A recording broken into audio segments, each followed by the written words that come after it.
Vehicles లోపల కొనివ్వట్లేదు, అందుకని చెప్పి మేము ఇక్కడ పార్కింగ్ చేసుకొని అక్కడ ఆటోలలో వెళ్తున్నాం కాశీకి. నెక్స్ట్ వీడియో మా కార్తీక్ గారు చేస్తాడు. హాయ్ చెప్తున్నా కార్తీక్.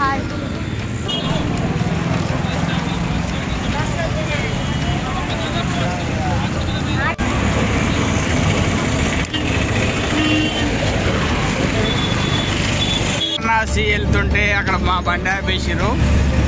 ఇక ఆటో మాట్లాడుకొని ఒక భయ్య 500 గుడికాడికి ఇక పోతున్నాం. 2 ఆటోలు మాట్లాడుకున్నాం. ఇక ఒక ఆటోలో మేమందరం ఇక ఇలా ఇరికిపోయినాం.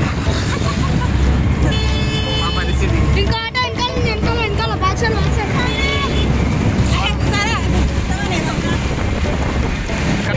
ये कौन सा रेलवे स्टेशन भाई? बनारस का बनारस रेलवे स्टेशन बड़ा फोन इसको बोल रहा है तो ब्रिज बनारस बनारस बनारस వారణాసి సిటీలోకి ఎంటర్ అయిపోయాం. అక్కడ చూడండి బోర్డు వారణాసి డెవలప్మెంట్ అథారిటీస్ అని చెప్పేసి. చూడండి ఎంత బిజీ ఉందో వారణాసి సిటీ. వెహికల్స్ తిరుగుతున్నాయి. అక్కడ బ్యాటరీ ఆటోస్ స్పెషల్ అట్రాక్షన్. అక్కడ బ్యాటరీ వెహికల్స్ చూడండి. ఆ చిన్న చిన్న సందులు, ఆ సందుల్లో నుంచి వెళ్తుంటే ఆ గోడల పైన స్కూల్ ఉన్నట్టుంది. అది అన్నీ పెయింటింగ్స్ చాలా మంచిగా వేసినారనమాట. కాశీ వీధిలో నుంచి వెళ్తుంటే చూడండి ఆ పెయింటింగ్స్ చూడండి.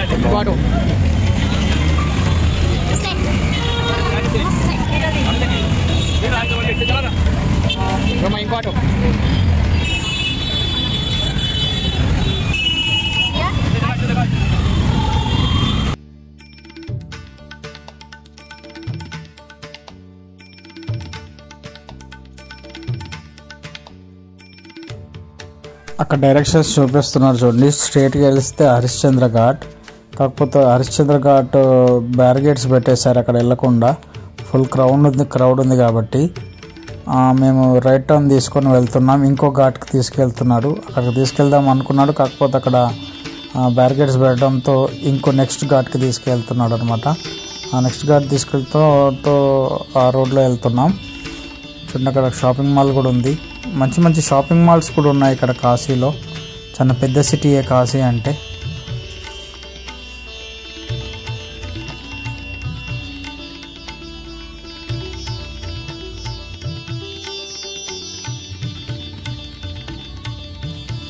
అక్కడ నుంచి వెళ్ళిన తర్వాత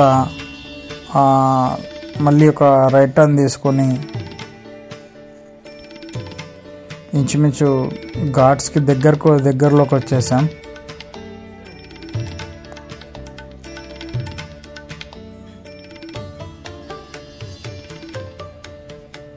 ఇక్కడ లోకల్ ఆటో తీసుకున్నాం కాబట్టి అతనికి చిన్న చిన్న షార్ట్ కట్స్ తెలుసు కాబట్టి చిన్న సందులో నుంచి లోపలికి తీసుకెళ్తున్నాడు. చూడండి వెళ్తుంటే భయం వేస్తుంది, కాళ్ళకు తగిలేస్తాయేమని. కాశీలో ఘాట్కి వచ్చేసాం. అక్కడ నుంచి ఆ కాశీని అలా చూస్తూ ఉంటే నా మనసుకి ఎంతో ఆహ్లాదకరంగా ఆనందంగా అనిపించింది. పూలక కైలాసంగా పిలిచే ఈ కాశీని చూడడం ఎంతో అదృష్టవంతునిగా భావిస్తున్నా నేను. చూడండి ఎంత బాగా అనిపిస్తుందో.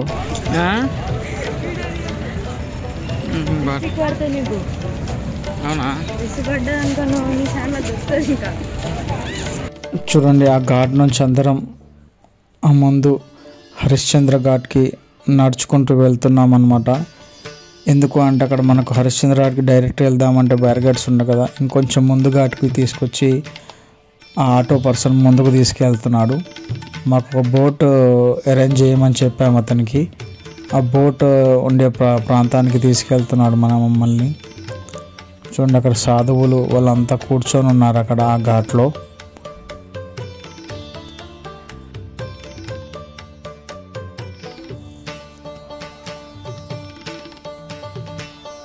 చూడండి అక్కడ నుంచి కూడా బోట్స్ వెళ్తున్నాయి.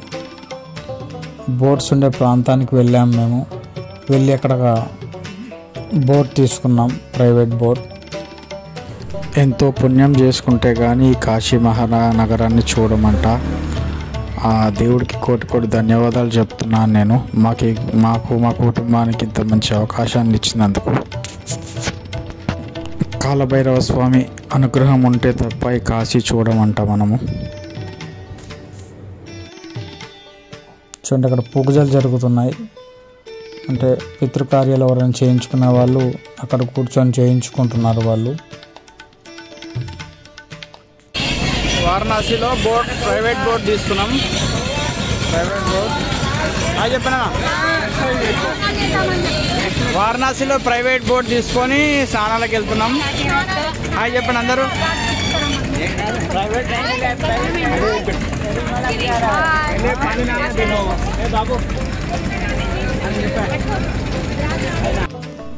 ప్రైవేట్ బోట్ అయితే తీసుకొని స్నానాలు చేయడానికి అయితే వెళ్తున్నాం.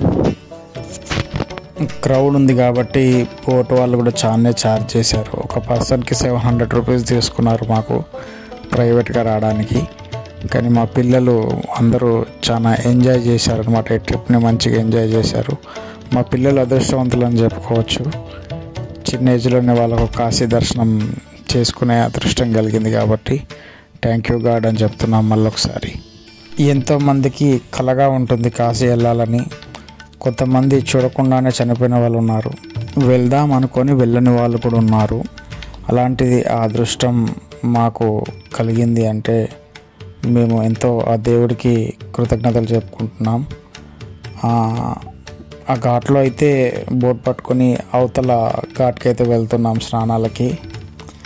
ఇంకా అక్కడ నుంచి బోట్లో కూర్చున్న కాడ నుంచి కూడా ఘాట్స్ మొత్తం చూపిస్తున్నాడు అతను. టోటల్ 80+ ఘాట్స్ ఉంటాయంట. మాకు 40 చూపిస్తానన్నాడు అతను. ఎక్స్ప్లెయిన్ చేస్తున్నాడు చూడండి. ఇది పలానా పేరు ఘాట్ అని చెప్పేసి. నాకు కరెక్ట్గా పేర్లు కొన్ని గుర్తుకులేవు. కొన్ని మెయిన్ ఘాట్స్ పేర్లు అయితే గుర్తుకున్నాయి. మెయిన్గా హరిశ్చంద్ర ఘాట్ ఒకటి, రాజా ఘాట్ ఒకటి, మణికర్ణిక ఘాట్ ఒకటి, ఇంకా గణపతి ఘాట్ అని చాలా ఘాట్స్ ఉన్నాయన్నమాట. చూడండి అక్కడ చూపిస్తున్నాడు అతను. ఇది కుంభమేళ టైం కాబట్టి కాశీ కూడా ఫుల్గా ఉందన్నమాట. ఎప్పుడు ఇంత క్రౌడ్ ఉండదంట కాశీలో మామూలు టైంలో. చూడండి అన్ని బోట్స్ కూడా ఫుల్గా వెళ్తున్నాయి, ఫుల్గా అనిపిస్తున్నాయి. కాశీలో ఎక్కడ చూసినా జనాలే కనిపిస్తున్నారు చూడండి. అంటే నేను కాశీ చూడడం ఇది 2వసారి. ఒకటి ఊహ తెలియనప్పుడు చిన్నప్పుడు ఎప్పుడో 3 yearsలో వెళ్ళానంట. మళ్ళీ ఇప్పుడు మా అదృష్టం కలిగింది నాకు. చూడండి తను ఎక్స్ప్లెయిన్ చేస్తున్నాడు. మా గైడ్ తీసుకున్నాం అన్నమాట బోట్లో. మా వాళ్ళంతా, మా సిస్టర్, మా బ్రదర్ వాళ్ళంతా ఫ్యామిలీ కలిసి వెళ్ళాము మేము. అక్కడ కాశీలో మాత్రం ఆ ఫీల్ మాత్రం నాకు చాలా ఎనర్జీని ఇచ్చింది, పాజిటివ్ ఎనర్జీని ఇచ్చింది. ఎందుకంటే ఒకసారిగా అలా చూడడం, ఆ కాశీని, ఆ ప్రాంతాన్ని అలా చూస్తూ ఉంటే ఏదో తెలియని లోపల ఏదో తెలియని వైబ్రేషన్స్, ఆనందం అనిపించింది అనమాట. చూడండి ఎంత బాగుంది ఏరియా. చూడండి ఎంత శివుడు, మహాశివుడు అక్కడే ఉన్నాడేమో, మా చుట్టూ ఉన్నాడేమో అన్నట్టు అనిపిస్తుంది అనమాట ఆ ఏరియాని చూస్తూ ఉంటే.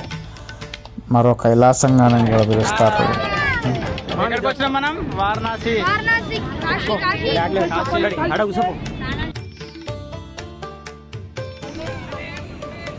మా పిల్లలు ముందు దిగేసి ఎంజాయ్ చేస్తున్నారు వాటర్లో. ఆ floating water, fresh water float అవుతున్నాయి. వాటర్ మంచిగా, రివర్ వాటర్. పిల్లలు మంచిగా ఎంజాయ్ చేస్తున్నారు. చూడండి ఎట్లా ఎంజాయ్ చేస్తున్నారు పిల్లలు. చాలా మంచిగా అనిపించిందండి. అవతల ఒడ్డుకి వెళ్ళి చేసాం కదా, నీళ్ళు కూడా ఫ్రెష్గా ఉన్నాయి, ఫ్లోటింగ్ వాటర్ ఉన్నాయి. మేము కూడా చాలాసేపు స్నానం చేసి అక్కడ బాగా ఎంజాయ్ చేసాం వాటర్లో అయితే.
స్నానాలు కంప్లీట్ చేసుకొని మళ్ళీ స్టార్ట్ అయ్యాం ఘాట్స్ చూడడానికి.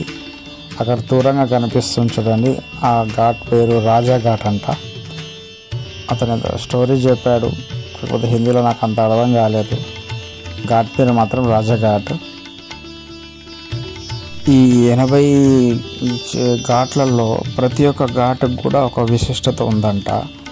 పాండవులు కూడా ఈ కాశీకి వచ్చి వాళ్ళు ముక్తిని పొందినట్టు చెప్తున్నారు. హరిశ్చంద్రుడి పేరు మీద హరిశ్చంద్ర ఘాట్ అనే ఉంది. హరిశ్చంద్రుడు అక్కడ ఉండి ఘాట్ కాపరిగా చేశాడంట. ఇది మన భూమి మీద మొట్టమొదటి సిటీగా చెప్తున్నారు ఆ కాశీని. ఎందుకంటే ప్రతి ఒక్క ఘాట్ కూడా చూస్తే ఆ కన్స్ట్రక్షన్స్ కావచ్చు, ఆ కట్టడాలు కావచ్చు, అంత పూర్వం ఆ టైంలో ఎలా కట్టారనేది విచిత్రంగా అనిపిస్తుంది అన్నమాట. అంత చరిత్ర ఉంది కాశీకి. ప్రతి ఒక్క ఘాట్కి ఒక చరిత్ర ఉంది, ప్రతి ఒక్క ఘాట్కి ఒక పేరు, మంచి పేరుతో ఉన్న ఘాట్సే ఉన్నాయన్నమాట. కొద్దిగా ముందుకు వస్తే ఇంకో ఘాట్ ఒక చూపిస్తున్నాడు.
చూడండి, ఇప్పుడు చూపిస్తున్న ఘాట్లో రోజు సాయంత్రం గంగా హారతి జరుగుతుందంట అక్కడ ఆ ఘాట్లో.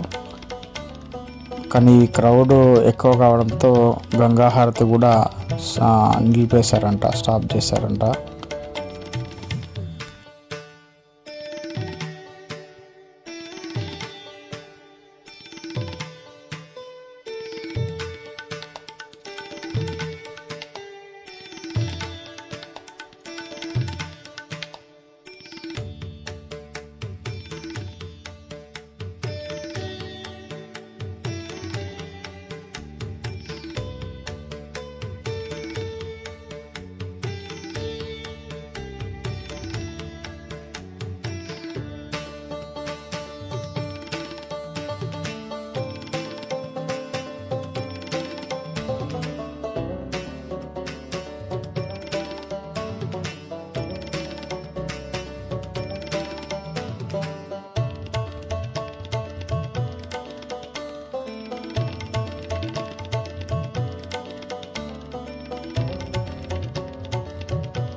ఈ కనిపించేదే మణికర్ణిక ఘాట్.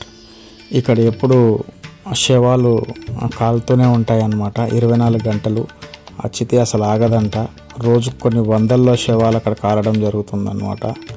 ఇక్కడ ఎవరైతే ఖననం చేస్తారో వాళ్ళు డైరెక్ట్గా కైలాసానికి వెళ్తారంట.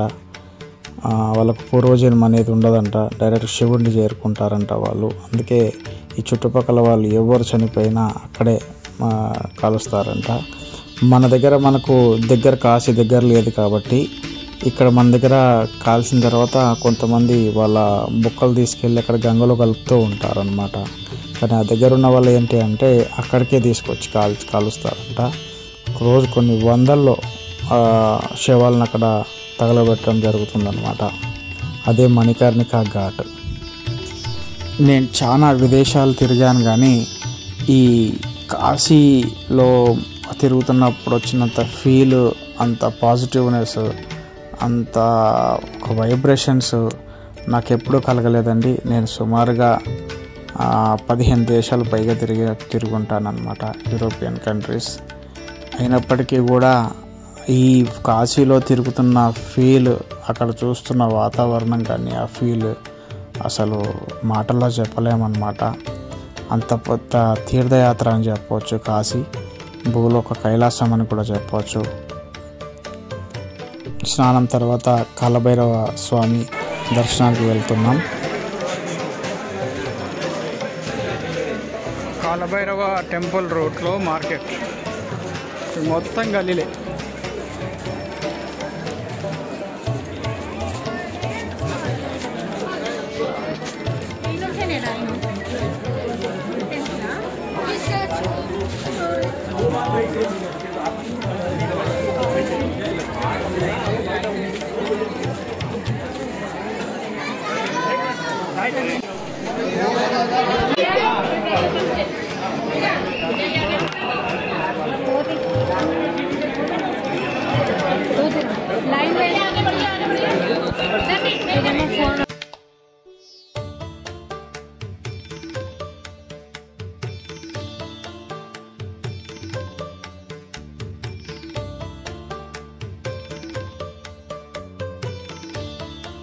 కాలభైరవ స్వామి దర్శనం తర్వాత కాశీ విశ్వనాథుడి దర్శనానికి అయితే వెళ్ళాం.